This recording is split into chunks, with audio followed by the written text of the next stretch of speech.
There's loud, and then there's Stephen A. Smith loud. And when he chooses to aim that volume straight at LeBron James and his son, you know it's not just a hot take, it's a cultural moment. But what we just witnessed wasn't about basketball anymore.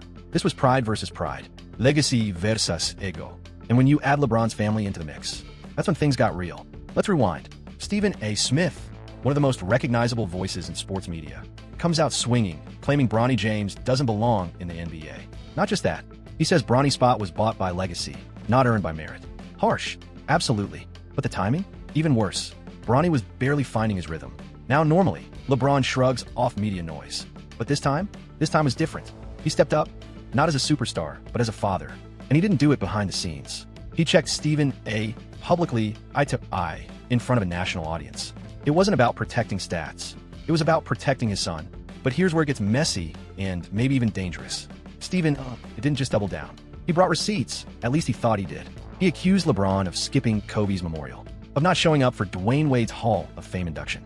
Accusations that were flat out false. That's not analysis anymore. That's character assassination. And when the truth came out, that LeBron was grieving privately, that he stayed home to care for his son recovering from cardiac arrest, Stephen A. had no choice but to walk it back.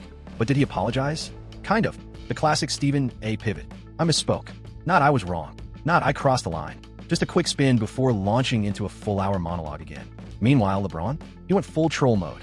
From mocking Stephen A.'s press tour to posting a throwback boxing clip of Smith that had the internet in tears. At this point, it was no longer a debate. It was a show. But behind the memes and jabs, here's the real question. Where do we draw the line between criticism and personal attacks? Because calling out a player's performance is one thing. That's fair game. But dragging their family into it? It's different. And in a world where media narratives can shape careers and reputations, that line matters. Stephen A. crossed it. And while Bronny may return to the G League, while critics might feel vindicated, the damage is done. Not just to Bronny, but to the trust between athletes and the media that cover them. This wasn't just a feud. It was a warning shot for the future. The spotlight is powerful. But when you aim it at someone's family, you better be ready for the fire that comes with it. Because LeBron James? He's not just playing for rings anymore. He's playing for legacy. And legacies don't fold to noise.